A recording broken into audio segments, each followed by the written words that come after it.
রাধে রাধে বন্ধুরা, তোমরা সবাই কেমন আছো? ভালো আছো তো?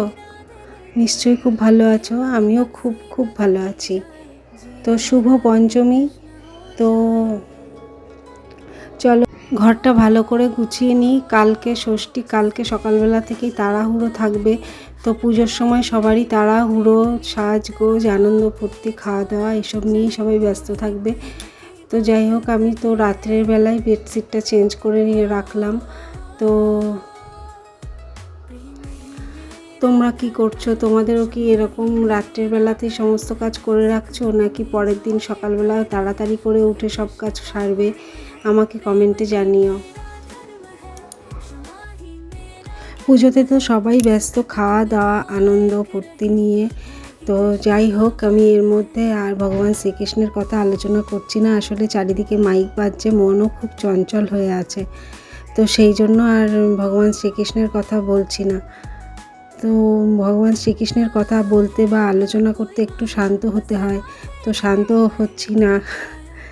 যাই হোক, আবার পুজোর পর তোমাদের সাথে ভগবান শ্রীকৃষ্ণের কথা বলবো। আর যদি তার মধ্যে সুযোগ পাই, খুব মন চায়, তাহলে আলোচনা করতেও পারি। তো দেখো, খাট তো গোছানো হয়ে গেছে, ড্রেসিং টেবিলটা গোছাচ্ছি। আর এদিকে চলো দেখি সোফার কি অবস্থা। সোফায় তো একদম তছনছ হয়ে আছে, তো সোফাটাও গুছিয়ে নিচ্ছি। এই ওনাটা না সোফাতেই থাকে, যখন দরকার হয় তখন সোফা থেকে নিয়েই গায়ে দিই, আবার সোফাতে বা ডাইনিংয়ে রেখে দিই, ঘরে আর রাখি না। কখনো কখনো ভাঁজ করে ঘরে রাখি। তো বন্ধুরা, আমার ভিডিও তোমাদের কেমন লাগছে তা তোমরা আমাকে কমেন্টে অবশ্যই জানিও। ভালো লাগলেও জানিও, আর যদি ভালো না লাগে তাহলেও জানিও। আর যদি ভালো লেগে থাকে তাহলে লাইক, কমেন্ট, শেয়ার ও সাবস্ক্রাইব করতে ভুলো না। আর অবশ্যই কমেন্ট বক্সে কিছু লিখতে ভুলো না। তো দেখো, খাটের উপরে ওড়না রয়েছে, কুর্তি রয়েছে, এগুলো নামিয়েছিলাম যে পরে একটু বেরোনোর ছিল। যাই হোক, আর বেরোতে হবে না, তো সেই জন্য আবার গুছিয়ে রাখছি। পুজোয় না বেশি দূর ঘুরতে যাওয়া হয় না, আসলে আমাদের বিজনেস তো সেই জন্য আর সেরকমভাবে ছুটি ছাটা নেওয়া হয় না, মানে হাজবেন্ড নিতে পারে না। তো আমাদের বাড়ি হচ্ছে বারাসাতে। তো আমরা মধ্যমগ্রাম বারাসাতেই ঠাকুরটা দেখি, কলকাতার দিকে যাওয়া হয় না। আগে তো বনগাঁয় যেতাম পুজোতে, তো বনগাঁয়ে খুব ভালো পুজো হয়, তো বনগাঁয়ে পুজো দেখতে যেতাম। তো এবছর আর যাচ্ছি না, যাওয়া হবে না। তো যাই হোক, এখানেই ঠাকুর দেখব। আর তোমাদের মধ্যে একটা ভাই আমাকে জিজ্ঞাসা করেছিল আমার বাড়ি কলকাতায় কোথায়। তো আমার বাড়ি হচ্ছে 7,128,এ, আর বাড়ি হলো বারাসাত। জানি না ভাইটা আর দেখে কিনা আমার ভিডিও। তো যাই হোক, তোমরা আমাকে কমেন্ট করে অবশ্যই জানিও তোমাদের কেমন লাগলো।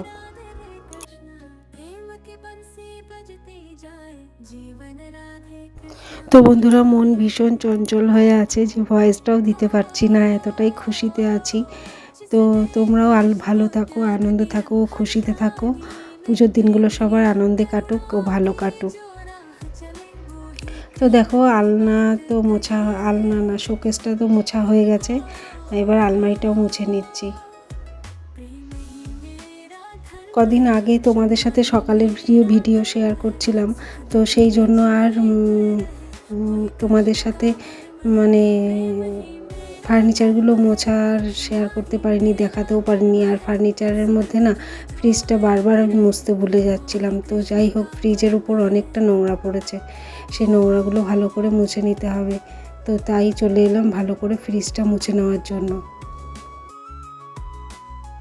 তো বন্ধুরা, আজকে তো কোথাও বেরোয়নি, তো ঘরের ভিডিওটাই ছাড়লাম। আর কালকে যদি বেরোই তো বেরোনোর ভিডিও তো ছাড়বো না, রাস্তায় তো ভিডিও করি না। যাই হোক, দেখা যাক কালকে কি ভিডিও ছাড়ি। তো তোমরা দেখতে থাকো, সঙ্গে থাকো।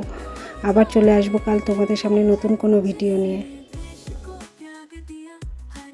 ফ্রিজের এখানে আসলেই না একদিন ঝাড়া মেরেছিল, সেই কথাটা মনে পড়ে। আর খুব সাবধানে সাবধানে ফ্রিজটা মুছি। মেয়ের ঘরে চলে এসেছি। মেয়ের ঘরে একটু গোছানো বাকি, খাটটা একটু ঠিকঠাক করে রাখলেই হয়ে যায়। আর আজকের ভিডিও এ পর্যন্তই, আবার চলে আসবো কাল তোমাদের সামনে নতুন কোনো ভিডিও নিয়ে। তো আজকের জন্য টাটা।